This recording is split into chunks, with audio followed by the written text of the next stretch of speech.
नमस्कार दोस्तों, मेरा नाम भूतकाल है। दोस्तों, तुमने बहुत सी डरावनी कहानियां सुनी होंगी, पर ऐसी सच्ची लगने वाली कहानी कभी नहीं सुनी होगी। रात के 12 बजे एक सुनसान सड़क पर एक पुरानी स्कूल बस रुकती है। अंदर बैठे बच्चे मुस्कुराते हैं, पर उनकी सांसें नहीं चलती। कहते हैं जो भी उस बस में चढ़ा वो अगली सुबह कभी नहीं मिला। कहानी शुरू होती है उत्तर प्रदेश के एक छोटे से कस्बे धनौरा से। कस्बा इतना छोटा कि यहाँ के लोग एक दूसरे को नाम से जानते थे और रास्ते इतने सुनसान कि रात के 8 बजे के बाद सड़कों पर सिर्फ कुत्तों की भौंक सुनाई देती थी। कस्बे से लगभग 2 किलोमीटर दूर एक पुरानी सड़क थी जो पहले स्कूल जाने वाले बच्चों की बस रूट हुआ करती थी। उसी सड़क पर एक टूटा फूटा बस स्टॉप था। लाल जंग लगे बोर्ड पर फीके अक्षरों में लिखा था स्टॉप और नीचे मिटे हुए निशान पर कभी स्कूल बस लिखा हुआ था।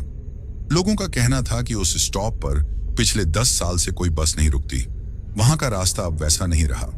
पेड़ों की टहनियां सड़कों पर झुक आई थीं और चारों ओर ऐसा सन्नाटा रहता कि अपनी सांसों की आवाज तक सुनाई देती। कहानी का मुख्य किरदार है आदित्य, 14 साल का एक शांत लड़का जो अपने पिता के साथ कस्बे के एक सरकारी क्वार्टर में रहता था। उसके पिता शैलेश तिवारी स्थानीय स्कूल में ड्राइवर थे। वे रोज सुबह बस लेकर बच्चों को स्कूल ले जाते और शाम को उन्हें छोड़ने वापस जाते। कहानी की शुरुआत नवंबर की ठंडी सुबह से होती है। हल्की धुंध पूरे इलाके को ढक चुकी थी। आदित्य अपने स्कूल बैग के साथ तैयार खड़ा था, पर उस दिन उसकी बस आने में देर हो रही थी। उसने अपनी माँ से कहा, माँ, आज बस इतनी देर क्यों कर रही है? सब बच्चे तो निकल गए होंगे। माँ ने गैस पर रखी चाय का ढक्कन खोला और बोली, शायद कोहरा ज्यादा है बेटा, ड्राइवर ने दूसरी सड़क ली होगी। आदित्य ने सिर हिलाया, पर कुछ बेचैनी सी महसूस हुई। उसने खिड़की से बाहर झांका। सड़क के किनारे वही पुराना बस स्टॉप दिख रहा था। धुंध इतनी घनी थी कि बस 10 कदम आगे कुछ साफ नहीं दिख रहा था। तभी उसे लगा जैसे उस बस स्टॉप के पास कोई हल्की सी परछाई खड़ी है। वो आंखें मिचमिचाकर देखने लगा। परछाई धीरे धीरे हिली और कुछ पल बाद गायब हो गई। आदित्य ने पलकें झपकाईं। शायद उसे भ्रम हुआ था, लेकिन उस समय उसने ये नहीं सोचा था कि वही परछाई उसके आने वाले दिनों को हमेशा के लिए बदलने वाली थी। उस रात जब आदित्य अपने बिस्तर पर सोया, उसे वही स्टॉप सपने में दिखा। वही टूटा बोर्ड, वही धुंध और वही परछाई। लेकिन इस बार उस परछाई के पीछे एक पुरानी पीली स्कूल बस खड़ी थी, जिसकी हेडलाइट बिना जलाए अपने आप झिलमिला रही थी। सुबह जब वो नींद से उठा, उसके कपड़े पसीने से भीगे हुए थे। उसे लगा ये बस एक बुरा सपना था। लेकिन अगले दिन जब वो स्कूल जाने के लिए निकला तो उसने देखा उसी सड़क पर वही पुरानी बस खड़ी थी, बिल्कुल उसी जगह जैसे उसके सपने में थी। पास जाकर देखा तो बस के शीशे धुंध से ढके हुए थे। उसने डरते डरते उंगली से शीशे पर लिखा, कोई है? और तभी बस के अंदर से किसी ने धीमे से खिड़की पर टप टप की आवाज की। आदित्य डर कर पीछे हट गया। बस के शीशे पर उसकी लिखी उंगली के निशान के ऊपर किसी ने एक शब्द लिखा था, रुको। आदित्य उस दिन के बाद पहली बार देर से स्कूल पहुंचा और जब उसके पिता ने पूछा कि बस स्टॉप पर क्या हुआ, तो उसने झूठ बोल दिया। साइकिल पंचर थी। लेकिन उस दिन के बाद से हर सुबह जब वो बस स्टॉप से गुजरता, उसे वो पुरानी बस धुंध में दिखने लगती, कभी पूरी, कभी अधूरी और कभी बस उसकी परछाई। अगले कुछ दिन तक सब कुछ सामान्य दिखता रहा, लेकिन आदित्य के भीतर एक बेचैनी हर सुबह बढ़ती जा रही थी। वह अब हर दिन उस बस स्टॉप से गुजरते हुए बस उसी जगह को घूरता जहां उसने वह पुरानी स्कूल बस देखी थी। कभी बस दिखाई देती, कभी नहीं, पर जब भी कोहरा घना होता उसकी झलक जरूर दिखती, पीली, टूटी फूटी और किसी गहरी चुप्पी में डूबी हुई। एक दिन स्कूल से लौटते वक्त आदित्य ने तय किया कि आज वह उस बस को करीब से देखेगा। उसने अपनी साइकिल को थोड़ी दूर खड़ा किया और धीरे धीरे बस की तरफ बढ़ा। उसके कदमों के नीचे सूखे पत्ते चरमरा रहे थे। हवा में ठंडक के साथ एक अजीब सी बदबू थी, जैसे किसी जले हुए रबर और गीली मिट्टी की। बस के पास पहुंचकर उसने हाथ से उसका दरवाजा खटखटाया। कोई जवाब नहीं आया।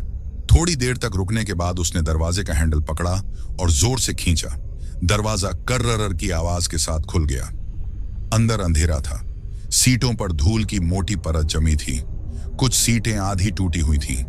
खिड़कियों के शीशों पर काई जमी थी। आदित्य धीरे धीरे अंदर चला गया। उसके कदमों से धूल के गुब्बार उठने लगे। अचानक उसकी नजर पीछे की सीट पर पड़ी। वहां एक पुराना बैग रखा था, पुराना पर अभी भी साफ सुथरा।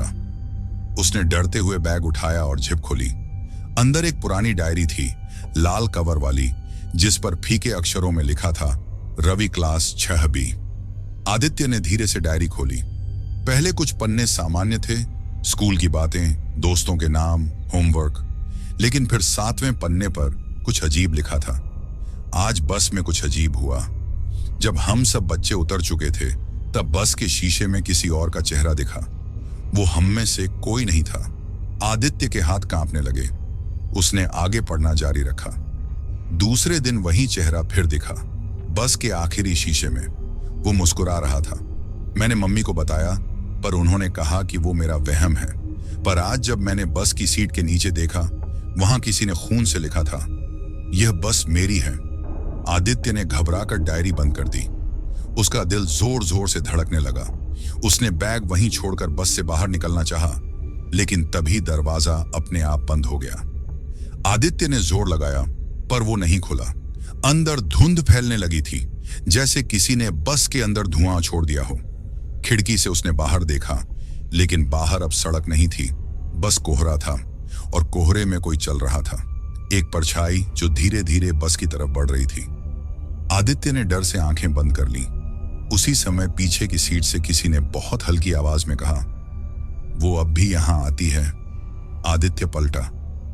वहां कोई नहीं था, लेकिन सीट पर धूल के बीच ताजा निशान बने थे, जैसे अभी कोई वहां बैठा हो। कुछ सेकंड बाद दरवाजा अपने आप खुल गया। आदित्य भागते हुए बस से बाहर निकला और पीछे मुड़कर देखा। बस वहां नहीं थी। जहां बस खड़ी थी, वहां अब सिर्फ गड्ढा था और गीली मिट्टी। वो भागता हुआ घर पहुंचा। उसकी सांसें टूट रही थीं। पिता ने पूछा, कहां था आदित्य? इतनी देर क्यों लगाई? आदित्य बस चुप रहा। उसके हाथ में अभी भी वो लाल डायरी थी। उस रात जब सब सो गए, आदित्य ने बिस्तर पर लेटकर डायरी फिर खोली। आखिरी पन्ने पर लिखा था, अगर किसी ने ये डायरी पाई तो कृपया मेरी बस तक मत आना। वो अब हर नए चेहरे को अपने साथ ले जाती है। आदित्य के हाथ से डायरी गिर गई। उसके कमरे की खिड़की से ठंडी हवा अंदर आई और लाइट अपने आप बंद हो गई। और जब उसने डर कर टॉर्च जलाई, तो उसके सामने वही शब्द लिखे थे, रुको। अगली सुबह आदित्य की नींद बहुत देर से खुली। रात भर उसे अजीब अजीब सपने आते रहे। धुंध, बस की खिड़कियां और वही लाल डायरी। जब उसने उठकर देखा तो डायरी उसके सिरहाने रखी थी, जबकि उसने याद किया था कि वो उसे टेबल पर छोड़कर सोया था। वो नीचे आया तो मां ने कहा, आदित्य, आज तेरे पापा जल्दी निकल गए। कुछ बच्चों की बस अचानक खराब हो गई है तो वहीं गए हैं। आदित्य ने कुछ जवाब नहीं दिया। उसके मन में उस लाल डायरी की बातें गूंज रही थीं। वो स्कूल के लिए निकला, लेकिन उसका ध्यान बार बार उस पुराने बस स्टॉप की तरफ जा रहा था। उसे लगा जैसे वहां से कोई उसे देख रहा हो। दिन भर स्कूल में भी उसका मन नहीं लगा। जब सब बच्चे लंच खा रहे थे, तो वो मैदान के कोने में अकेला बैठा रहा। तभी उसके दोस्त रवि शुक्ला ने आकर पूछा, क्या हुआ? तू इतना चुप क्यों है? आदित्य ने झिझकते हुए पूछा, रवि, क्या तुम्हारे स्कूल में कभी कोई एक्सीडेंट हुआ था? कोई बस से जुड़ा? रवि कुछ देर चुप रहा, फिर बोला, हाँ, बहुत साल पहले एक बस हादसा हुआ था। कहाँ जाता है उस दिन कोहरा बहुत घना था। बस ड्राइवर को सड़क नहीं दिखी और बस झील में गिर गई थी। सब बच्चे डूब गए थे। आदित्य की सांस रुक सी गई। उसने पूछा, वो बस किस रूट की थी? रवि ने कहा, वही जो पुराने बस स्टॉप से चलती थी, जहां अब कोई नहीं जाता। रात को जब सब सो गए, आदित्य को फिर वही आवाजें सुनाई देने लगी। पहले धीमी, फिर जोर से। किसी के बोलने की आवाज, मदद करो, हमें घर जाना है। उसने टॉर्च जलाई और कमरे के चारों ओर देखा। कुछ नहीं था, लेकिन खिड़की के शीशे पर हल्के धुंधले अक्षरों में लिखा था, बस चल पड़ी है। वो डर गया और खिड़की के पास गया। बाहर देखा तो दूर सड़क पर वही पुरानी पीली बस चल रही थी, बिना ड्राइवर, बिना आवाज के। बस की हेडलाइट्स धुंध को चीरती हुई चल रही थीं, लेकिन बस में बैठी परछाइयां हिल रही थीं, जैसे कई बच्चे अंदर बैठे हों। अगले दिन स्कूल में उसकी तबीयत खराब हो गई। वो क्लास में चक्कर खाकर गिर पड़ा। टीचर ने उसे घर भेज दिया। घर पर माँ ने माथे पर हाथ रखा। बुखार है बेटा, आराम कर। पर जब वो लेटा तो उसे कमरे की दीवारों से बच्चों की हंसी सुनाई दी। धीरे धीरे वो हंसी कराह में बदल गई। फिर एक आवाज आई, तू हमें क्यों देखता है? वो चौंक कर उठ बैठा। चारों ओर कोई नहीं था। डर के मारे उसने लाल डायरी खोली, लेकिन अब उसमें कुछ नया लिखा था। हमारे साथ बैठो, बस फिर कभी लौटने की जरूरत नहीं पड़ेगी। वो शब्द जैसे खून से लिखे थे। उसी समय कमरे का पंखा अपने आप रुक गया। दरवाजा धीरे धीरे खुला और कमरे के बाहर गलियारे में वही कोहरे की परत थी जो बस स्टॉप पर होती थी। कोहरे में कुछ आकृतियां झलक रही थीं। छोटे छोटे बच्चे स्कूल यूनिफॉर्म में, गीले और ठंडे। एक बच्चा आगे बढ़ा और बोला, तू हमें देख सकता है ना? तो चल, अब बस तेरा इंतजार कर रही है। आदित्य डर के मारे पीछे हट गया, लेकिन उसके पैरों के नीचे की जमीन अचानक ठंडी पड़ने लगी, जैसे बर्फ हो। उसने पीछे देखा तो उसकी खिड़की से वही पुरानी पीली बस झांक रही थी जिसकी खिड़की पर किसी ने लिखा था, रुको। और तभी उसके कानों में एक तीखी आवाज गूंजी, बस चल पड़ी है, अब देर मत कर। आदित्य ने आंखें बंद की, लेकिन अब वो आवाजें बंद नहीं हुई, बल्कि उसके कमरे में हर दिशा से बच्चों के कदमों की आवाज आने लगी। और जब उसने आंखें खोली तो सामने दीवार पर लिखा था, अगली सीट तेरे लिए खाली है। उस रात आदित्य सो नहीं सका। उसकी आंखों के सामने बार बार वही शब्द घूम रहे थे, अगली सीट तेरे लिए खाली है। वो बिस्तर पर लेटा था, लेकिन मन में एक अजीब सी खामोशी फैल चुकी थी। कमरे में ठंडी हवा का झोंका आया और उसकी टेबल पर रखी डायरी अपने आप खुल गई। पन्ने फड़फड़ाने लगे। उसने डरते हुए डायरी की ओर देखा और पाया कि एक नया पन्ना खुला हुआ था जिस पर लिखा था, कल सुबह 7 बजे बस तेरे लिए आएगी, देर मत करना। आदित्य के शरीर में जैसे खून जम गया। उसने डायरी बंद की और उसे अलमारी में छिपा दिया, लेकिन अंदर कहीं ना कहीं वो जानता था ये सब अब सिर्फ सपना नहीं रहा। सुबह जब उसकी आंख खुली तो घर में सन्नाटा था। माँ रसोई में थी और पिता बाहर कहीं गए थे। आदित्य ने जल्दी से तैयार होकर स्कूल बैग उठाया और निकल पड़ा। उसके मन में एक ही ख्याल था, आज बस स्टॉप के पास नहीं रुकूंगा। लेकिन किस्मत को कुछ और ही मंजूर था। जब वो मुख्य सड़क पर पहुंचा तो सामने से कोई बस आती दिखाई दी। शुरू में उसे लगा ये कोई नई बस होगी, लेकिन जैसे जैसे बस पास आती गई उसकी सांसें रुकती गईं। वही पुरानी पीली बस, वही टूटी हुई खिड़कियां, और बस के शीशे पर लिखा था स्कूल बस, लेकिन एस के नीचे किसी ने खून से लिखा था सॉल बस। बस धीरे से उसके पास आकर रुकी। दरवाजा अपने आप खुल गया। अंदर से बच्चों की धीमी हंसी सुनाई दी। आदित्य ने पीछे मुड़कर देखा, सड़क पर कोई नहीं था। कोहरा गहरा हो गया था, इतनी धुंध कि 10 कदम आगे भी कुछ दिखाई नहीं दे रहा था। बस के अंदर से एक हल्की आवाज आई, आ जा, तेरी सीट तैयार है। वो कुछ पल वहीं खड़ा रहा, डर से कांपता हुआ। फिर अचानक एक ठंडी हवा का झोंका आया और उसका बैग किसी ने पीछे से खींच लिया, सीधे बस के अंदर। वो चिल्लाया, कौन है? लेकिन जवाब में सिर्फ एक हंसी आई, बिल्कुल वैसी जैसी बच्चों की होती है जब वे कोई शरारत करते हैं। उसने हिम्मत जुटाई और बस के अंदर झांका। हर सीट पर किसी की आकृति बैठी थी, धुंधली, पारदर्शी। किसी की आंखें थीं पर चेहरा नहीं। किसी के बाल गीले थे जैसे वो अभी पानी से निकला हो। बस की आखिरी सीट पर वही बच्चा बैठा था जिसकी डायरी उसे मिली थी, रवि क्लास 6B। उसका चेहरा पीला था, आंखें लाल और होंठ नीले। आदित्य ने कांपते हुए पूछा, तू रवि है? बच्चे ने सिर हिलाया। हाँ, लेकिन अब मैं बस का हिस्सा हूं। आदित्य पीछे हट गया। मुझे जाने दो, रवि ने कहा, अब बहुत देर हो चुकी है। इस बस में जो चढ़ जाता है वो वापस नहीं जाता। तभी बस का दरवाजा अपने आप बंद हो गया। इंजन अपने आप चालू हुआ। आदित्य ने दरवाजा खींचने की कोशिश की, लेकिन वो नहीं खुला। बस आगे बढ़ने लगी। खिड़की से बाहर सब कुछ धुंधला था। सड़क गायब हो गई थी। ऐसा लग रहा था जैसे बस किसी और दुनिया में जा रही हो। तभी बस के अंदर लगे पुराने रेडियो से फुसफुसाहट जैसी आवाज आई, साल 2009, झील रोड, वही हादसा। सब लौट आए। आदित्य ने कांपते हुए देखा, बस के शीशे पर अब चेहरों की जगह पानी की परत जम गई थी और उन पर से छोटे छोटे हाथ निकलकर शीशे को अंदर से खरोंच रहे थे। आवाज आई, हमें घर जाना है, हमें छोड़ दो। बस की रफ्तार बढ़ती गई। आदित्य चीखने लगा, रुको, कोई है, मुझे निकलने दो। अचानक बस जोर से झटकी और रुक गई। दरवाजा अपने आप खुल गया। आदित्य गिरता पड़ता बाहर आया और देखा वो फिर उसी बस स्टॉप पर खड़ा था। बस वहां नहीं थी। बस स्टॉप के पास सिर्फ उसका बैग पड़ा था और पास की मिट्टी पर खून से लिखा था, अभी बस रुकी है, फिर चलेगी। आदित्य घर पहुंचा तो मां ने डांटते हुए कहा, कहां था तू? स्कूल ने फोन किया था, आज छुट्टी थी। वो कुछ बोल नहीं पाया, बस डर से कांपता रहा। उस रात उसे नींद नहीं आई। रात के 3 बजे उसे लगा जैसे कोई उसकी खिड़की के बाहर खड़ा है। उसने धीरे से झांका और वहां धुंध में वही बस खड़ी थी। इस बार उसकी हेडलाइट जली हुई थी और ड्राइवर सीट पर एक धुंधली आकृति थी जो धीरे धीरे सिर घुमाकर उसकी तरफ देख रही थी। रात के 3:24 हुए थे। पूरा मोहल्ला नींद में डूबा था, लेकिन आदित्य की आंखों में नींद कोसों दूर थी। खिड़की के बाहर वही पुरानी पीली बस खड़ी थी। इस बार बिल्कुल साफ दिखाई दे रही थी।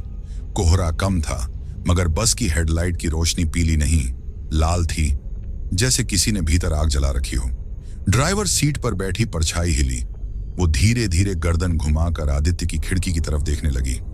चेहरा धुंध में छिपा था, लेकिन आंखें साफ दिख रही थीं, गहरी, लाल और क्रोध से भरी हुई। आदित्य का दिल जोर से धड़कने लगा।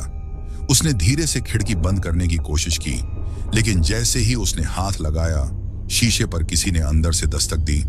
थक थक थक 3 बार लगातार।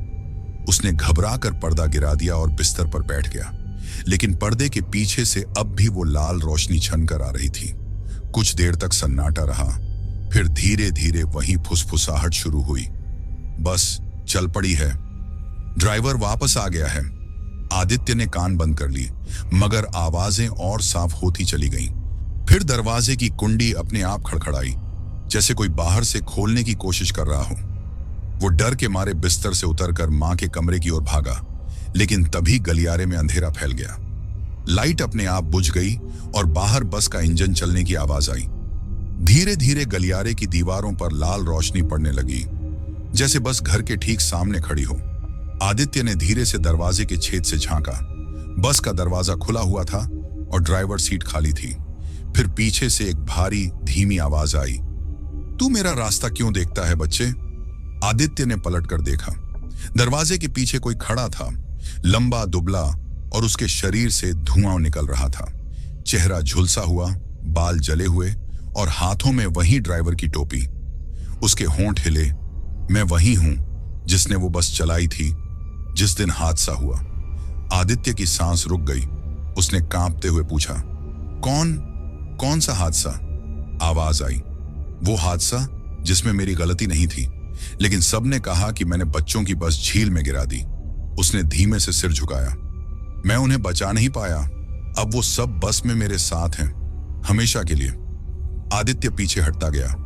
ड्राइवर आगे बढ़ा और बोला, वो तुझे देख चुके हैं, तू उनकी बस के रास्ते में आया है, अब तेरा नाम भी उस लिस्ट में है। आदित्य ने कांपते हुए कहा, मुझे छोड़ दो कृपया। ड्राइवर की आंखें और लाल हो गईं। मैं नहीं छोड़ सकता, बस को अपने यात्री पूरे करने हैं। तभी बाहर इंजन की आवाज और तेज हुई। घर की दीवारें कांपने लगीं। मां के कमरे का दरवाजा अपने आप बंद हो गया। ड्राइवर ने अपने झुलसे हाथ से आदित्य का कंधा पकड़ा। उसकी उंगलियां बर्फ जैसी ठंडी थीं। चल मेरे साथ। जैसे ही उसने खींचा, आदित्य चीखा, मां! और उसी क्षण घर की सारी लाइट्स बंद हो गईं। कुछ सेकंड का सन्नाटा रहा, फिर खिड़की से बाहर एक तेज लाल रोशनी चमकी और वो बस वहां से गायब हो गई। सुबह जब मां की आंख खुली, आदित्य अपने बिस्तर पर नहीं था। कमरा खुला पड़ा था, खिड़की टूटी हुई थी। टेबल पर सिर्फ एक लाल डायरी रखी थी और उसके ऊपर लिखा था, एक और सीट भर गई। पिता जब दोपहर में लौटे तो उन्होंने घर के बाहर बस के टायर के निशान देखे, जो सीधे झील रोड की ओर जा रहे थे, वहीं जहां कभी वो हादसा हुआ था। सुबह का समय था, पर आसमान धुंध से ढका हुआ था। सूरज की रोशनी भी जैसे डर कर छिप गई थी। शैलेश तिवारी, आदित्य के पिता, घर के बाहर खड़े थे। उनके पैरों के नीचे मिट्टी में बने टायर के निशान ताजा थे, मानो बस कुछ देर पहले ही वहां से गुजरी हूं। दिल में एक अनजाना डर बैठ गया था। उन्होंने जोर से पुकारा, आदित्य! कोई जवाब नहीं। घर में सन्नाटा फैला हुआ था। पत्नी रोते हुए बार बार कह रही थी, वो रात को यहीं था, मैंने खुद देखा था। शैलेश ने पूरे मोहल्ले में ढूंढा, पुलिस को खबर की, लेकिन कोई सुराग नहीं मिला। हर किसी ने कहा, शायद लड़का कहीं चला गया हो, मिल जाएगा। लेकिन शैलेश के मन को पता था, कुछ गलत हुआ है। शाम तक उन्होंने अकेले खोज शुरू की। उनका मन सीधा उसी दिशा में गया, झील रोड। वही सड़क जहां कई साल पहले बस हादसे में दर्जनों बच्चों की जान चली गई थी। वो जगह आज भी सुनसान थी। सड़क के किनारे पुराने पेड़ झुके हुए थे और उन पर सूखी लताएं लिपटी थी। थोड़ा आगे बढ़ने पर झील दिखाई दी, गहरी, ठंडी और अंधेरी। किनारे पर पुराना टूटा हुआ बोर्ड पड़ा था, जिस पर लिखा था, Dhanaura public school bus route. Shailesh ने झील के पास जाकर झुककर देखा। पानी में अजीब सी चमक थी। ऐसा लग रहा था जैसे झील की सतह के नीचे कुछ हिल रहा हो। उन्होंने टॉर्च निकाली और पानी पर रोशनी डाली।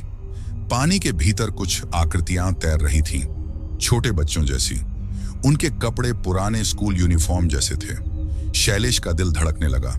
उन्होंने टॉर्च एक जगह रोकी तो झील की गहराई में कुछ पीला दिखा। थोड़ा ध्यान से देखने पर पता चला, एक पुरानी स्कूल बस आधी झील में डूबी हुई थी, लेकिन उसके शीशे से किसी ने बाहर देखने की कोशिश की थी। शीशे के अंदर से एक चेहरा दिखा, पीला, सूझा हुआ, आदित्य का चेहरा। शैलेश ने चीख मारी, आदित्य! लेकिन कोई जवाब नहीं। झील की सतह पर अचानक लहरें उठी। पानी उबलने जैसा लगने लगा। शैलेश ने पीछे हटने की कोशिश की, लेकिन कीचड़ में पैर धंस गए। उसी समय झील से एक ठंडी हवा उठी और पानी के ऊपर एक आकृति उभरी, वही ड्राइवर की आत्मा। जले हुए चेहरे, लाल आंखें और हाथ में ड्राइवर की टोपी। आवाज गूंजी, तू देर कर गया, तेरा बेटा अब मेरे यात्रियों में शामिल है। शैलेश कांपते हुए बोले, तू कौन है? उसे छोड़ दे। आवाज ठंडी थी, लेकिन दर्द से भरी। मैं वही हूं जिसने कभी बच्चों को स्कूल पहुंचाया था। फिर एक दिन कोहरे ने रास्ता छीन लिया और बस झील में जा गिरी। सबने मुझे दोषी कहा। मैंने खुद को इस पानी में डुबो दिया। अब मैं अकेला नहीं रहना चाहता। शैलेश की आंखों में आंसू आ गए। मैं तेरा दर्द समझता हूं, लेकिन मेरा बेटा निर्दोष है। ड्राइवर कुछ पल चुप रहा, फिर बोला, तेरा बेटा बस को देख चुका है, अब वो लौट नहीं सकता। जब कोई सोल बस देख लेता है तो वो बस उसका नाम याद रखती है।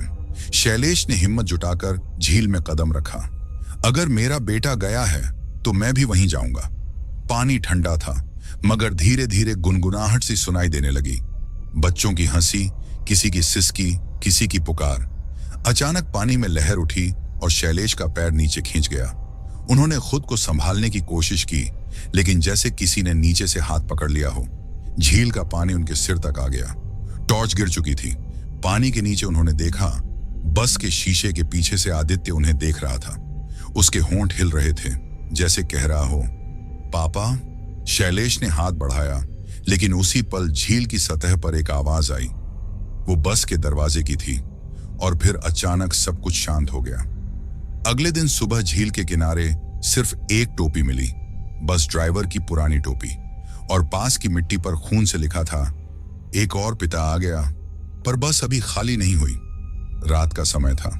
आदित्य की माँ ममता तिवारी अब अकेली रह गई थी। पड़ोसी लोग दया से देख रहे थे।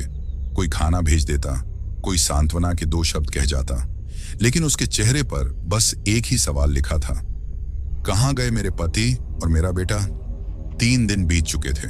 न आदित्य की लाश मिली, न शैलेश की, सिर्फ वो झील जो अब और भी गहरी लगने लगी थी।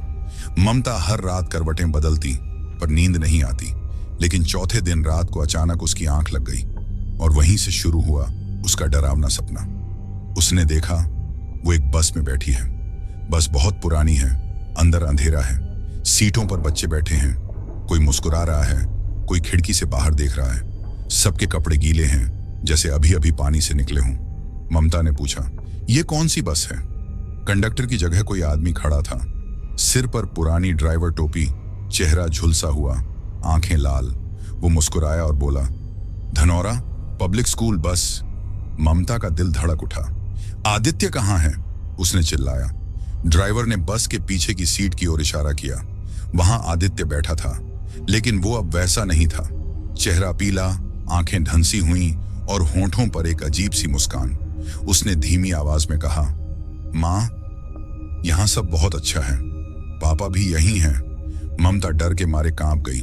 नहीं, तुम लोग वापस आओ, ये सपना है। बस के अंदर सब बच्चे एक साथ हंसने लगे। उनकी हंसी अचानक चीखों में बदल गई। ड्राइवर ने हैंड ब्रेक छोड़ा और बस झील में कूद पड़ी। ममता चीखते हुए बिस्तर से उठी। सपना खत्म हो गया था, लेकिन उसका तकिया पूरी तरह भीगा हुआ था।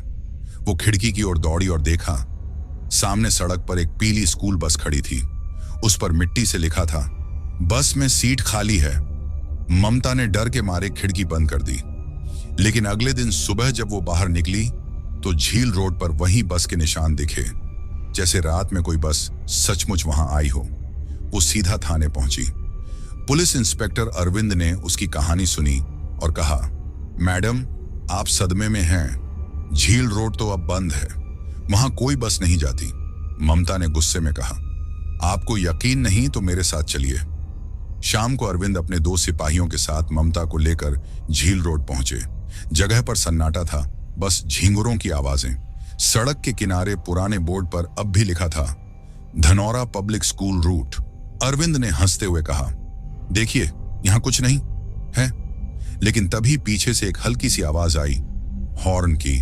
सबके दिल धक से रह गए। धुंध के बीच से एक पीली बस उभरने लगी। उसके हेडलाइट्स धुंध को चीरते हुए आगे बढ़ रहे थे। ममता की आंखें फैल गईं। वो वही बस है। अरविंद ने बंदूक निकाली और आगे बढ़ा। रुको, कौन है? बस उनके सामने आकर रुक गई। दरवाजा अपने आप खुल गया। अंदर कोई नहीं था, सिर्फ गीली सीटें और एक पुराना स्कूल बैग। अरविंद ने बैग उठाया। अंदर से एक फटा हुआ नोटबुक गिरा। उस पर लिखा था, मुझे देर हो गई थी, अब मैं बस में सवार हूं। नीचे नाम लिखा था, शैलेश तिवारी।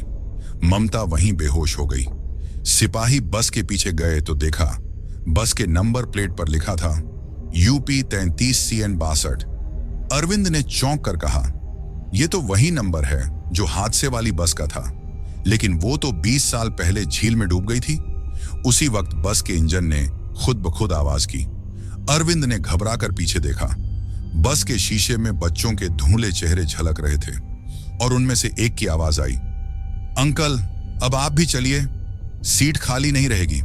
बस की लाइट्स एक झटके में बंद हो गईं और जब फिर जली, बस वहां नहीं थी। ममता जमीन पर बेहोश पड़ी थी। अरविंद और उसके दोनों सिपाही गायब थे। सिर्फ हवा में बस के हॉर्न की आखिरी गूंज रह गई। रात के करीब 11:30 बजे थे। धनौरा पुलिस थाने की हवा भी कुछ भारी लग रही थी। ड्यूटी पर मौजूद कांस्टेबल बबलू दरवाजे पर बैठा चाय पी रहा था। जब अचानक बाहर से बस के हॉर्न की आवाज आई, उसने सोचा कोई स्कूल बस गलती से निकल रही होगी, लेकिन इतनी रात को। वो उठकर बाहर गया, पर सड़क पूरी तरह सुनसान थी। सिर्फ दूर झील रोड की दिशा से एक पीली रोशनी झिलमिला रही थी। कुछ ही सेकंड बाद वही पुरानी स्कूल बस थाने के गेट के सामने आकर रुक गई। दरवाजे अपने आप खुले। कोई ड्राइवर नहीं था। बबलू का शरीर ठंडा पड़ गया। उसने तुरंत इंस्पेक्टर शर्मा को बुलाया। शर्मा बाहर आए, गुस्से में बोले, कौन पागल है जो आधी रात को बस लेकर थाने आ गया? पर जैसे ही उन्होंने बस को देखा, उनके चेहरे का रंग उड़ गया। बस पर मिट्टी जमी थी और ऊपर बड़े अजीब अक्षरों में लिखा था, धनौरा पब्लिक स्कूल। शर्मा ने आदेश दिया, खोलो दरवाजा। दरवाजा अपने आप चरमराते हुए खुल गया। अंदर की सीटें गीली थीं, जैसे बारिश में भिगोई गई हों। दीवारों पर बच्चों के नाम उकेरे हुए थे और उनमें से कई नाम लाल रंग में कटे हुए थे। शर्मा ने टॉर्च अंदर डाली और अचानक पीछे की सीट पर कुछ चमका। एक पुलिस कैप। वो अरविंद की थी। शर्मा का गला सूख गया। अरविंद 3 दिन से लापता था और अब उसकी कैप उसी बस में पड़ी थी। उन्होंने धीरे से कहा, बबलू, इंजन चालू करके देखो। बबलू डरते हुए आगे बढ़ा। जैसे ही उसने इग्निशन घुमाया, इंजन एक झटके से चल पड़ा, लेकिन बस के अंदर रेडियो अपने आप बज उठा। एक पुराना स्कूल सॉन्ग, चलो स्कूल चले हम, और साथ में बच्चों की धीमी हंसी सुनाई देने लगी। शर्मा ने तुरंत बस बंद करने को कहा। बबलू ने चाबी घुमाई, लेकिन बस बंद नहीं हुई। इंजन और तेज घूमने लगा। हेडलाइट्स की रोशनी से दीवारों पर अजीब परछाइयां बनने लगी, किसी बच्चे के चेहरे की, किसी के हाथ की और किसी की मुस्कुराती आंखों की। अचानक बस के पीछे की सीट पर किसी के उठने की आवाज आई। शर्मा और बबलू दोनों ने टॉर्च वहां फेंकी। वहां एक आदमी बैठा था, पूरा भीगा हुआ, चेहरा नीला पड़ा हुआ।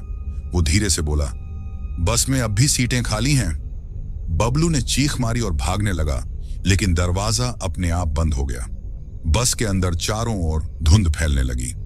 रेडियो पर अब किसी बच्चे की आवाज थी, ड्राइवर अंकल, अगला स्टॉप थाना। और अगले ही पल बस का हॉर्न बजा। थाने के बाहर खड़े लोग देखते रहे। बस धीरे धीरे पीछे की ओर झील रोड की तरफ जाने लगी। कोई ड्राइवर नहीं था। सुबह जब बाकी पुलिसकर्मी पहुंचे तो बस गायब थी। थाने के गेट के पास बस का टायर निशान रह गया था और पास ही मिट्टी पर उकेरा हुआ एक वाक्य लिखा था, अब पुलिस भी हमारे साथ चलेगी। थाने के रजिस्टर में उस रात की एंट्री दर्ज की गई। 9 अक्टूबर रात 11:43। धनौरा पब्लिक स्कूल बस स्वयं थाने पहुंची। इंजन चला, 3 अफसर लापता। बस अब नहीं है। उसके बाद से हर साल उसी तारीख की रात थाने के बाहर वही हॉर्न सुनाई देता है और झील रोड पर लोग कहते हैं, अगर उस आवाज की दिशा में देखा तो बस में आपकी एक सीट तय हो जाती है। धनौरा कस्बे में अब कोई भी रात को झील रोड की तरफ नहीं जाता था। लोग कहते थे कि वहां वो बस अब भी चलती है, कभी झील के किनारे दिखती है, कभी थाने के बाहर और कभी किसी सुनसान मोड़ पर अचानक प्रकट हो जाती है। लेकिन हर गांव में कुछ ऐसे लोग होते हैं जो डर को झूठ मानते हैं। ऐसा ही था रवि चौहान, 25 साल का, मोबाइल रिपेयर की दुकान चलाता था। रात को अक्सर देर तक काम करता था और घर लौटते समय झील रोड से ही शॉर्टकट लेता था। एक शाम उसका दोस्त दीपक बोला, भाई आज उधर मत जाना, सुना है फिर से बस दिखी है। रवि हंस पड़ा, अरे यार ये सब बकवास है, बस डूबी थी, अब कहां से आएगी। दीपक ने गंभीर चेहरा बनाया, पिछले हफ्ते थाने वाले 3 अफसर लापता हुए हैं, बस थाने तक गई थी। रवि ने कहा, अगर वो बस सच में आई होगी तो सीसीटीवी फुटेज होगा ना। दीपक बोला, फुटेज में कुछ नहीं था, बस दिखी ही नहीं। रवि को यह बात दिलचस्प लगी। वो बोला, चल आज मैं खुद जाऊंगा, देखता हूं कितनी भूतियां हैं ये बस। रात के 11 बजे रवि अपनी बाइक लेकर झील रोड की तरफ बढ़ा। धुंध गहरी थी और हवा में एक अजीब ठंडक थी। रास्ते के दोनों ओर सूखे पेड़ और टूटी बिजली की तारें लटक रही थीं। वो सड़क के बीचों बीच रुका। कहां है तेरी बस? उसने जोर से कहा, आजा, देखता हूं कितना डराती है तू। जवाब में कुछ नहीं आया, सिर्फ हवा ने सरसराहट की। रवि ने सिगरेट जलाई और हंसते हुए बोला, किसी के पास टाइम नहीं है अब इन डरावनी कहानियों के लिए। लेकिन तभी उसकी बाइक अपने आप बंद हो गई। चारों तरफ सन्नाटा, धुंध और गहरी हो गई। फिर अचानक पीछे से हॉर्न बजा। रवि ने पलट कर देखा। धुंध में से हेडलाइट्स की 2 चमकती किरणें निकल रही थीं। एक पीली स्कूल बस उसकी ओर आ रही थी। धीरे धीरे उसका दिल तेजी से धड़कने लगा। ये क्या? बस उसके सामने आकर रुक गई। दरवाजा अपने आप खुला। अंदर से बच्चों की हंसी की आवाज आई, भैया देर मत करो, बस चलने वाली है। रवि कांप गया। उसने पीछे हटने की कोशिश की, लेकिन पैर जैसे जमीन से चिपक गए थे। बस के शीशे में उसे अपने ही चेहरे का प्रतिबिंब दिखा, पर वो चेहरा मुस्कुरा रहा था, जबकि असल में वो रो रहा था। एक हल्की हवा चली और बस के अंदर से ड्राइवर की परछाई दिखी। वो जला हुआ चेहरा, लाल आंखें और हाथ में वही पुरानी टोपी। वो बोला, अब सीट खाली नहीं रहेगी, तेरा नाम भी जुड़ गया है। रवि ने डर के मारे आंखें बंद कर लीं। बस का इंजन गड़गड़ाया और अगले ही पल बस गायब हो गई। सुबह जब लोग झील रोड से गुजरे तो सड़क के किनारे रवि की बाइक गिरी मिली और पास में मिट्टी में लिखा था, नया यात्री सवार हुआ। रवि कभी नहीं मिला, लेकिन उसी रात से गांव के कुछ बच्चों ने अपने सपनों में एक बस देखनी शुरू कर दी। पीली स्कूल बस, जिसमें एक नया लड़का खिड़की से बाहर झांकता था। उसकी टी शर्ट पर लिखा था मोबाइल किंग रवि। और अब गांव के लोग कहते हैं, अगर झील रोड पर रात में कोई हॉर्न 3 बार बजे तो समझो बस नई सवारी लेने आई है। धनौरा की उस झील का नाम अब लोग जुबान पर भी नहीं लेते थे। कभी गांव के बच्चे वहीं नहाने और मछली पकड़ने आते थे, पर अब उस रास्ते पर पैर रखने से पहले भी लोग प्रार्थना करते थे। फिर भी कुछ चीजें बिना वजह लोगों को अपनी ओर खींच लेती हैं, जैसे किसी अनजान ताकत का बुलावा हो। वैसा ही हुआ इंस्पेक्टर राजवीर सिंह के साथ। वो झील हादसे की फाइल दोबारा खोलने आया था। राजवीर का स्वभाव सख्त था। वो आत्माओं और भूतों की बातों पर हंसता था, लेकिन जब उसे पता चला कि 3 अफसर, एक औरत और एक लड़का बस के साथ गायब हुए हैं, तो उसने कहा, अब यह मामला अंधविश्वास नहीं, अपराध है। उसने 3 दिन का तंबू वहीं झील के पास लगाया। एक लोकल गोताखोर टीम को बुलाया गया ताकि झील की गहराई में जाकर पुरानी स्कूल बस का मलबा ढूंढा जा सके। पहले दिन गोताखोर नीचे गए और वापस लौट आए। उन्होंने बताया, साहब, नीचे बहुत अजीब हालात हैं। कोई हल्की रोशनी दिखती है, जैसे अंदर टॉर्च जल रही हो। राजवीर ने कहा, शायद पानी में गैस की परछाई हो, कल फिर कोशिश करो। दूसरे दिन 2 गोताखोर नीचे गए, लेकिन सिर्फ एक वापस आया। वो कांप रहा था, उसका चेहरा पीला पड़ गया था। उसने बस इतना कहा, साहब, बस के अंदर बच्चे बैठे हैं, सब मुस्कुरा रहे हैं। राजवीर ने गुस्से में कहा, क्या पागलपन बोल रहे हो? वो खुद नीचे उतरने का फैसला करता है। रात के करीब 9 बजे झील के किनारे सिर्फ हवा की आवाज थी। राजवीर ने डाइविंग सूट पहना और रोशनी लेकर पानी में उतरा। पहले तो ठंड लगी, फिर कुछ फीट नीचे जाते ही अंधेरा पूरी तरह निकल गया। धीरे धीरे उसने नीचे देखा। झील के तल पर पीली स्कूल बस पड़ी थी, खाई और मिट्टी में लिपटी हुई। उसके हेडलाइट्स अभी भी टिमटिमा रहे थे। राजवीर ने पास जाकर शीशे में झांका। अंदर बच्चे बैठे थे, बिल्कुल शांत। सबकी आंखें खुली थीं और वो पानी में भी सांस लेते दिख रहे थे। एक बच्चे ने सिर घुमाकर सीधे राजवीर की ओर देखा। उसकी आंखें सफेद थीं और होंठ हिल रहे थे।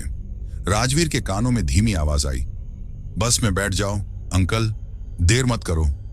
राजवीर पीछे हटने लगा, लेकिन तभी बस का दरवाजा अपने आप खुल गया और अंदर से ठंडा पानी बाहर निकलने लगा। उसी के साथ कुछ सफेद हाथ निकलकर राजवीर के पैरों को पकड़ लेते हैं। वो ऊपर चढ़ने की कोशिश करता है, पर कुछ खींच रहा था। सीधे बस के अंदर वो चिल्लाया, मदद! पर ऊपर से कोई आवाज नहीं आई। अचानक सब कुछ शांत हो गया। झील की सतह फिर से स्थिर हो गई। टॉर्च का प्रकाश धीरे धीरे बुझ गया। अगली सुबह गोताखोरों ने सिर्फ राजवीर की हेलमेट पाई, जिस पर कीचड़ से लिखा था, अब ड्राइवर नया है। उस दिन के बाद झील के पानी से हर रात बस की हेडलाइट्स दिखने लगी। लोग कहते हैं, अब बस की खिड़की पर एक नया चेहरा है। पुलिस की वर्दी पहने एक आदमी जो मुस्कुराते हुए हाथ हिलाता है। जो भी झील के पास रात में रुकता है, उसे बस वही चेहरा दिखता है, कभी पानी के नीचे, कभी शीशे के पीछे। और जो लोग बहुत देर तक देखते रहते हैं, वो अगले दिन वहीं के किनारे मिलते हैं, चेहरे पर वही मुस्कान लिए हुए। धनौरा झील हादसे की कहानी अब पूरे जिले में फैल चुकी थी। हर कोई बस का नाम लेते ही सहम जाता था। लेकिन उस भय और रहस्य के बीच एक नई चीज सामने आई।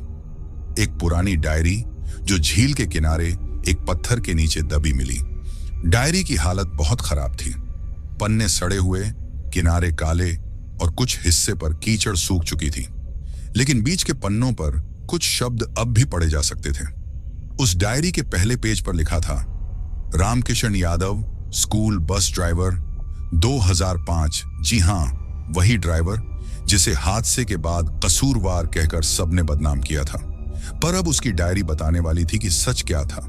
डायरी का पहला पन्ना, आज स्कूल के प्रिंसिपल ने मुझे डांटा, बोले बस पुरानी हो गई है, उसे बदलो। लेकिन मैंने कहा, मैं रोज बच्चों को सुरक्षित पहुंचाता हूं। वो बोले, इंजन ठीक नहीं है, कभी हादसा हो जाएगा। शायद वो सही थे। दूसरा पन्ना, आज फिर वही सपना देखा। सड़क के बीचों बीच धुंध थी और एक बच्ची बस के आगे आ गई। जब मैं रुका तो वो गायब थी। स्कूल पहुंचने के बाद भी उसकी हंसी मेरे कानों में गूंजती रही। तीसरा पन्ना, 8 दिसंबर 2005। आज बच्चों ने कहा, झील के पास वाली सड़क पर कोई दिखता है। मैंने हंसकर कहा, वो परछाई होगी। लेकिन शाम को बस धोते वक्त मैंने पानी में कुछ देखा। किसी के बाल तैर रहे थे। चौथा पन्ना, सबसे डरावना। 10 दिसंबर 2005 आज सुबह बहुत कोहरा था। बस में सिर्फ 12 बच्चे थे। झील के मोड़ पर किसी ने मेरे कान में कहा, तेज चलाओ, पीछे से कुछ आ रहा है।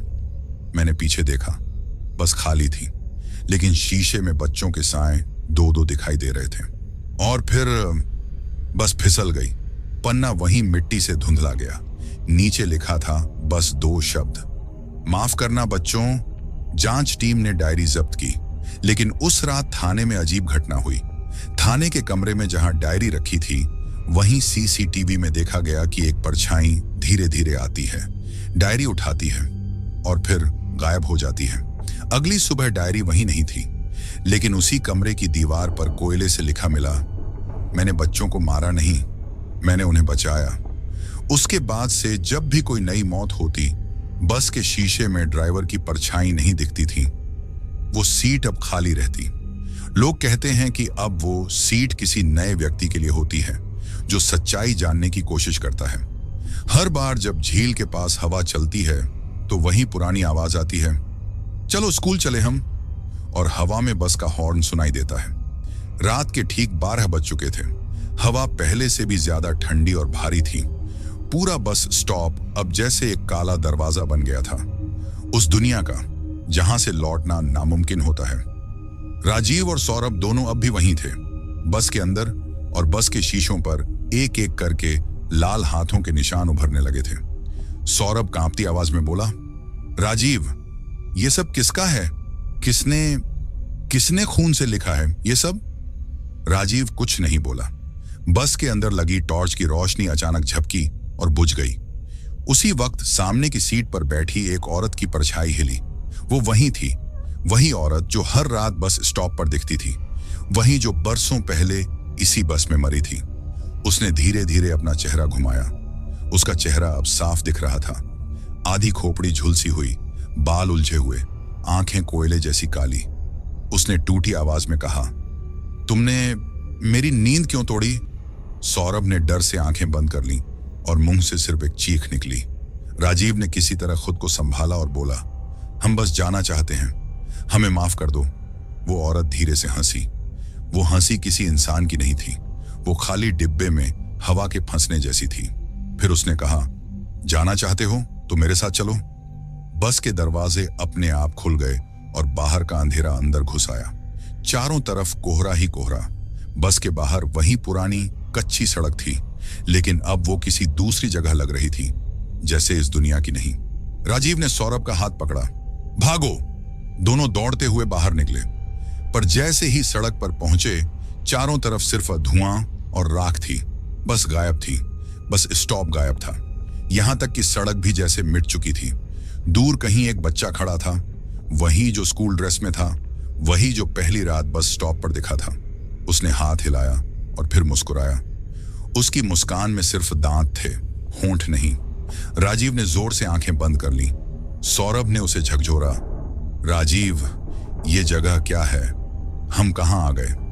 राजीव ने कहा, मुझे नहीं पता, लेकिन हम वापस चलेंगे किसी भी तरह। उन्होंने पीछे मुड़कर देखा और जो नजारा सामने था, उसने उनके पैरों तले जमीन खिसका दी। वहीं जहां वे अभी खड़े थे, कुछ देर पहले तक उनका ही शरीर पड़ा था। उनकी आंखें खुली थीं और पास ही टूटी बस चल रही थी। राजीव चुप हो गया। धीरे धीरे उसके चेहरे पर वही मुस्कान आ गई जो उस बच्चे के चेहरे पर थी, और कोहरे में एक ठंडी फुसफुसाहट गूंजी, अब तुम भी इसी बस के यात्री हो। सुबह का उजाला धीरे धीरे फैल रहा था, लेकिन उस सुनसान रास्ते पर अब भी हल्की धुंध तैर रही थी। एक local bus driver, Harnam Singh, रोज की तरह उसी रास्ते से गुजर रहा था। उसने दूर से देखा, सड़क के किनारे एक टूटी सी बस खड़ी थी, जिसका नंबर साफ पढ़ा जा सकता था, UP 32 CN 4512। वो वही नंबर था जो पुलिस रिकॉर्ड में 5 साल पहले लापता बस के रूप में दर्ज था।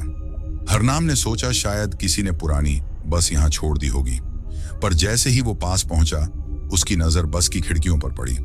अंदर बैठे 2 आदमी साफ दिख रहे थे। एक का चेहरा पहचान में आता था, राजीव। उसकी आंखें खुली थीं, चेहरा सख्त और सफेद जैसे बर्फ में जम गया हो। सौरभ उसके ठीक बगल में बैठा था। उसके होंठों पर अजीब सी मुस्कान जमी हुई थी। ड्राइवर ने डर के मारे हॉर्न बजाया, पर बस हिली तक नहीं। उसने उतरकर देखने की कोशिश की, पर हवा अचानक से बहुत ठंडी हो गई। हरनाम का शरीर कांप उठा। बस की खिड़की पर एक छोटे बच्चे की परछाई उभरी, वही स्कूली बच्चा जिसने लाल बैग टांगा हुआ था। हरनाम पीछे हट गया, लेकिन तब तक देर हो चुकी थी। बस का दरवाजा अपने आप खुला और अंदर से वही जानी पहचानी आवाज आई, सवार हो जाओ, सीटें खाली हैं। हरनाम घबरा गया। उसने मुड़कर भागने की कोशिश की, लेकिन जमीन जैसे उसके पैरों को पकड़ चुकी थी। उसकी सांसें रुकने लगीं। कानों में बस वही हंसी गूंज रही थी जो राजीव ने सुनी थी, धीमी, ठंडी और लंबी हंसी। कुछ ही पल में सब शांत हो गया। दोपहर तक जब पुलिस वहां पहुंची तो उन्हें सड़क किनारे बस तो मिली, मगर अंदर कोई नहीं था। न राजीव, न सौरभ, न हरनाम। तीनों ऐसे गायब जैसे कभी थे ही नहीं। बस की सीटों पर सिर्फ 3 स्कूल बैग रखे थे। हर बैग के अंदर वही चीज, एक पुरानी स्कूल आईडी कार्ड जिसमें लिखा था राहुल, कक्षा 6, और उसके पीछे वही हस्ताक्षर, मुझे घर छोड़ दो। जैसे ही पुलिस ने वो कार्ड खोला, कार्ड के नीचे खून से लिखा हुआ एक वाक्य था, अब हर यात्री का घर यही है।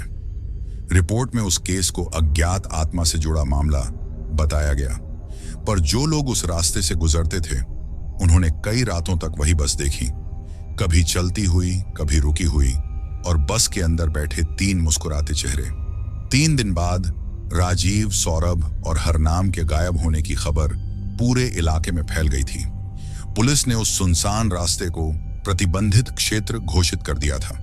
किसी को रात में वहां जाने की इजाजत नहीं थी, लेकिन ऐसी जगहें अजीब होती हैं, जितना रोका जाए उतनी ही खिंचती हैं। शहर की एक पत्रकार रश्मि त्रिपाठी को इस केस में दिलचस्पी हो गई थी।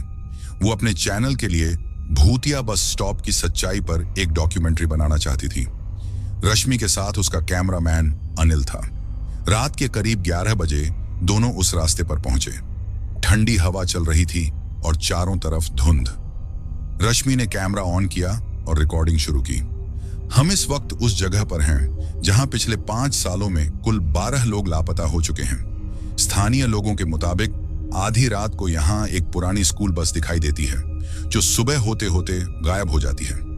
इतना कहकर वो बस स्टॉप के पास पहुंची।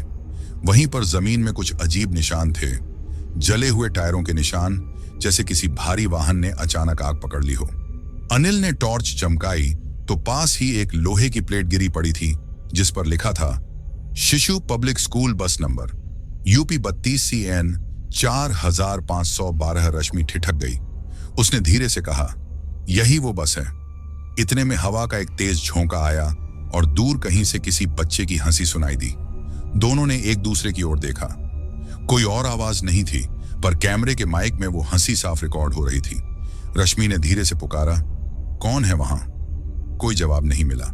बस कोहरे में से एक हल्की नीली रोशनी चमकी और अचानक उसी बस का आकार धुंध से उभरने लगा। दरवाजा अपने आप खुल गया और भीतर बैठे दिखाई दिए 3 मुस्कुराते चेहरे, राजीव, सौरभ और हरनाम। अनिल के हाथ कांपने लगे। कैमरा गिर गया। रश्मि ने डरते हुए पूछा, तुम लोग जिंदा हो? राजीव ने मुस्कुराते हुए कहा, हम तो घर पहुंच गए, तुम भी आओ, जगह खाली है। रश्मि ने चीख मारने की कोशिश की, लेकिन उसकी आवाज बाहर नहीं निकली। बस के अंदर से एक बच्चे का हाथ बढ़ा और उसके कैमरे को छू लिया। कैमरा अपने आप रिकॉर्डिंग बंद कर गया। सुबह जब पुलिस पहुंची तो बस फिर वहां नहीं थी, सिर्फ कैमरा पड़ा था, मिट्टी में आधा धंसा हुआ। जब उन्होंने वो फुटेज देखा तो आखिरी दृश्य में सिर्फ इतना दिखा, रश्मि बस के अंदर खड़ी है और उसके पीछे खिड़की से 3 चेहरों की जगह अब 4 चेहरे हैं। उसके बाद वीडियो ब्लैक हो गया, रिपोर्ट बंद कर दी गई।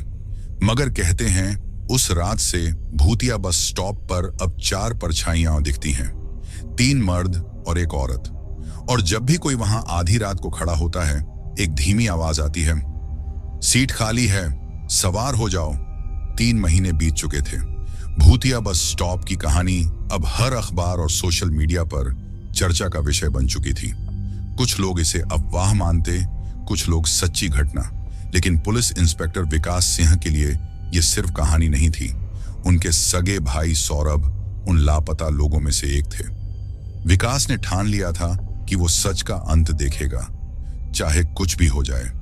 एक ठंडी दिसंबर की रात उसने अपनी गाड़ी लेकर वही रास्ता पकड़ा। घड़ी ने 12 बजाए, हवा में वही जानी पहचानी ठंडक थी। विकास ने बस स्टॉप के पास गाड़ी रोकी और टॉर्च जलाकर चारों तरफ देखा। कोहरा इतना घना था कि सामने का पेड़ भी साफ नहीं दिख रहा था। अचानक कहीं दूर से वही आवाज आई, सवार हो जाओ। विकास का दिल जोर जोर से धड़कने लगा। उसने टॉर्च उस दिशा में घुमाई और वहीं वो थी, वही पुरानी स्कूल बस जिसकी बॉडी पर जंग लगी थी, हेडलाइट टिमटिमा रही थी। दरवाजा अपने आप खुला। अंदर से किसी बच्चे की धीमी हंसी सुनाई दी। विकास धीरे धीरे बस में चढ़ गया। अंदर का माहौल जैसे किसी पुराने स्कूल जैसा था। सीटों पर नाम खुदे थे, दीवारों पर बच्चों के निशान और हवा में जले हुए तेल की बदबू। अचानक पीछे से किसी ने उसका नाम पुकारा, भैया। विकास पलटा, वो सौरभ था। चेहरा वैसा ही, पर आंखें बिल्कुल खाली। विकास की आंखें भर आईं। सौरभ, तू जिंदा है? सौरभ मुस्कुराया, यहां सब जिंदा हैं, बस अलग तरह से। फिर उसके पीछे 3 और परछाइयां उभरी, राजीव, हरनाम और रश्मि। सभी के चेहरों पर वही अजीब मुस्कान थी। विकास ने गुस्से में कहा, यह सब क्या है? कौन करता है ये सब? तभी बस के पीछे की सीट पर एक बुजुर्ग औरत दिखी। बाल सफेद, आंखें लाल और चेहरे पर गहरे कट के निशान। वो बोली, मैं इस बस की आखिरी केयरटेकर थी। 20 साल पहले इस स्कूल बस में बच्चों को छोड़ने जाते वक्त हादसा हुआ था। बस पलट गई, कोई बच्चा नहीं बचा। लोगों ने कहा मैं दोषी हूं। उन्होंने मुझे जिंदा जला दिया और तब से ये बस चलती है, हर साल किसी नए यात्री को लेने। विकास कांप गया। इस चक्र को कैसे रोका जाए? वो औरत धीरे धीरे खड़ी हुई और बोली, बस को सूर्योदय से पहले आग लगा दो, लेकिन याद रखना कोई पीछे मुड़कर नहीं देखेगा, वरना वो भी इसमें सवार हो जाएगा। विकास ने पेट्रोल लिया, सीटों पर छिड़क दिया। बस में सब कुछ हिलने लगा। बच्चों की आवाजें गूंजने लगी, हमें मत जलाओ, हम घर जाना चाहते हैं। उसने कांपते हुए माचिस जलाई और आग फेंक दी। एक पल में बस जल उठी। आग की लपटें कोहरे को चीरती हुई आसमान तक चली गईं। विकास ने दौड़ते हुए बस से बाहर निकलकर आंखें बंद की। आग की चटकती आवाज और बच्चों की चीखें धीरे धीरे शांत होती चली गईं। जब उसने सुबह आंखें खोली, बस गायब थी। सिर्फ राख और राख के बीच एक जला हुआ स्कूल बैग पड़ा था। उस पर लिखा था, राहुल, कक्षा 6। विकास ने बैग उठाया और देखा, अंदर एक पुराना फोटो था जिसमें सौरभ, राजीव और वो खुद खड़े थे, लेकिन फोटो के पीछे चारों तरफ धुंधले बच्चों के चेहरे थे।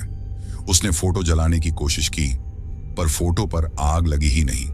आज भी जब सूरज डूबता है, उस रास्ते से कोई नहीं गुजरता। लेकिन कुछ ट्रक ड्राइवरों का कहना है, धुंध में कभी कभी एक स्कूल बस दिखती है जिसके अंदर बच्चे बैठे हैं और खिड़की से हाथ हिलाते हैं। बस के पीछे लिखा होता है, शिशु पब्लिक स्कूल, लास्ट ट्रिप, और ठीक नीचे, सवार हो जाओ, सीट खाली है।